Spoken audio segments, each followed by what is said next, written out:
नमस्कार, मैं हूं देवेंद्र सिंह और आप देख रहे हैं फोकस भारत लाइव। आज हम हैं सहारनपुर के एक होटल में और यहाँ पर नेशनल भीम आर्मी का प्रोग्राम चल रहा है।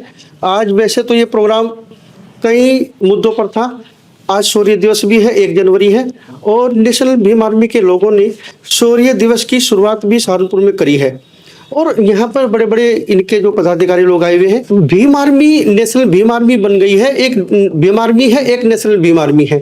अब लोगों के मन में सवाल ये है कि भीम आर्मी के होते हुए नेशनल भीम आर्मी क्यों बनाई गई है, तो इस मुद्दे पर भी इनसे बात करेंगे कि भीम आर्मी के होते नेशनल भीम आर्मी क्यों बनी है, क्या जरूरत पड़ी है, क्या कमी रह गई थी भीम आर्मी के लोगों के कार्यों में जो इन लोगों को नेशनल भीम आर्मी बनानी पड़ी, ये भी सवाल करेंगे।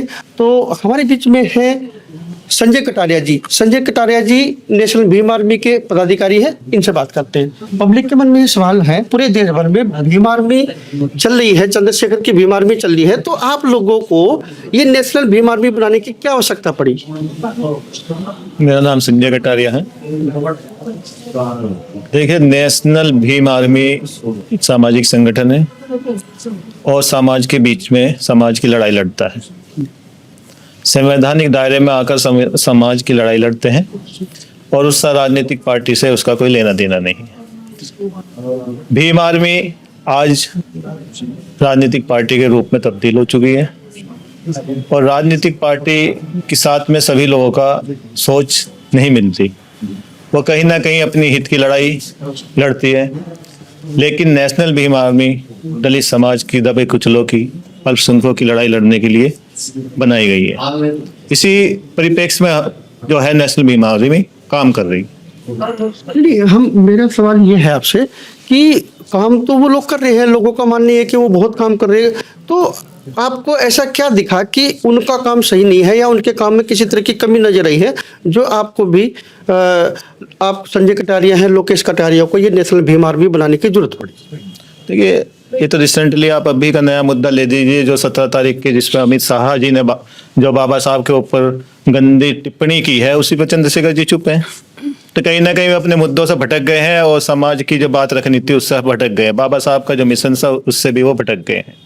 तो ऐसे में वो समाज की बात नहीं कर सकते, ना ही खुलकर बोल सकते।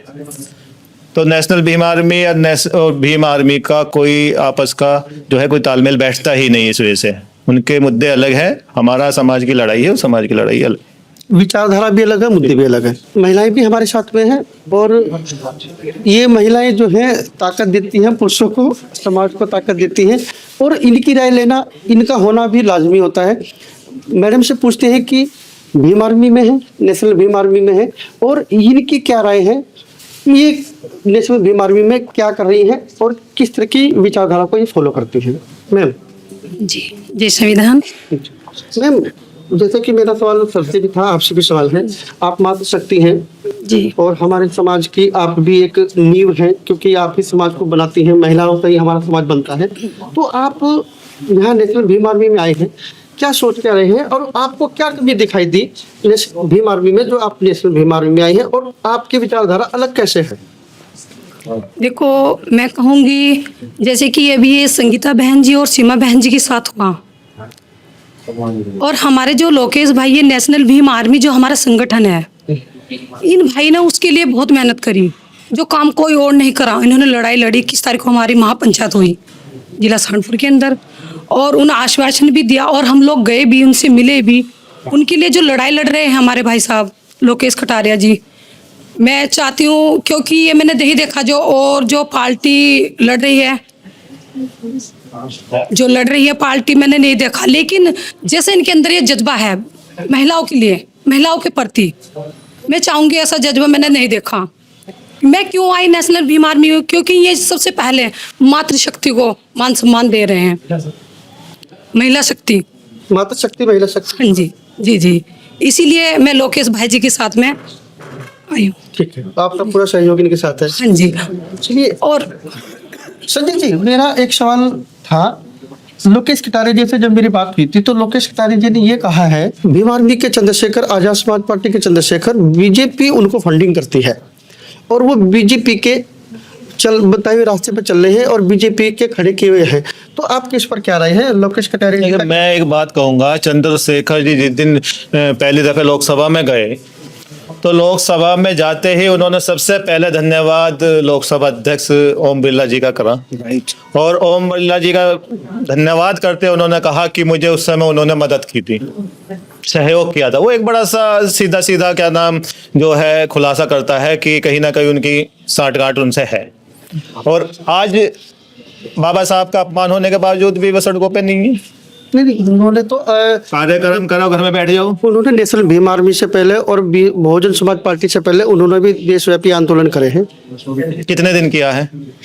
एक दिन बीएसपी ने किया, एक दिन उन्होंने किया। दोनों पार्टियों का दोनों का एक ही हिसाब है, एक ही चल रहा है, ये क्लियर है। अब क्या नाम दलित समाज के लोग इस चीज को पहचान चुके हैं।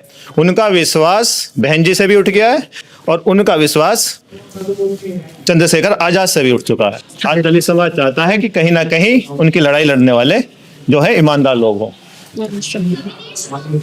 लोकेश कटारिया जी है। लोकेश कटारिया जी, सबसे पहले तो आपको जन्मदिन की बहुत बहुत शुभकामनाएं धन्यवाद जी, शुक्रिया और सूर्य दिवस की भी शुभकामनाएं। जी, धन्यवाद आज आपका ये प्रोग्राम सफल रहा जी।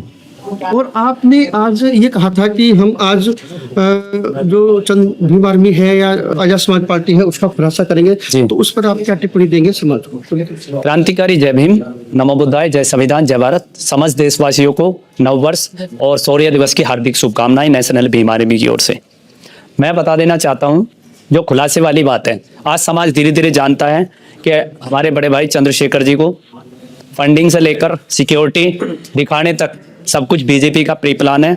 अमित शाह ने एक स्टेटमेंट दिया था संसद भवन के अंदर, जहां तमाम दलित समाज के तमाम सांसद बैठे हुए थे कि अंबेडकर एक फैशन हो गया, अगर इतना नाम भगवान का लेते तो स्वर्ग पहुंच जाते।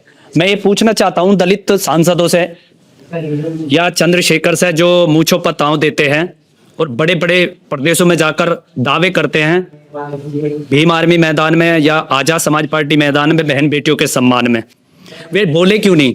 क्योंकि उन्हें डर था कि अगर वो बोलेंगे तो अमित शाह 2 मिनट में इलाज कर देंगे, उनकी सारी सिक्योरिटी, सारा पैसा, सब कुछ वापस देना पड़ेगा। और ये सच्चाई है कि परम पूज्य बाबा साहब के समय से लेकर अब तक जब जब अम्बेडकरवाद बढ़ा है और जब जब मिशन बढ़ा है, तो विरोधी दलों ने हमेशा उनके खिलाफ कोई ना कोई खड़ा किया है। बाबा साहब के समय में उनके शिष्य को खड़ा किया, उसके बाद फिर वामन मेश्राम को खड़ा किया, अब ये नया चेहरा चंद्रशेखर खड़ा कर दिया है। आपको पता है कि चंद्रशेखर की वजह से न जाने कितने युवाओं पर मुकदमे लगे, कितने बच्चों का भविष्य खराब हुआ है। कभी उनके घर जाकर पता कीजिए। सब्बीरपुर के अंदर सोनू नाम का लड़का 17.5 महीने की जेल काटे, उसके 6 बेटियां हैं, उसे मजबूरन आत्महत्या करनी पड़ी, लेकिन उस बंदे का साथ नहीं दिया इन लोगों ने। आज उसकी बीवी बेचारी मजदूरी करती है खेतों में, कभी इन लोगों ने जाकर ये नहीं पूछा कि तेरे घर में एक टाइम की रोटी है नहीं है या तेरे बच्चों के पास कपड़े हैं नहीं है। लेकिन हमारी टीम गई थी, हमने मदद की और इस बार भी हम इस कार्यक्रम के बाद सोनू के परिवार से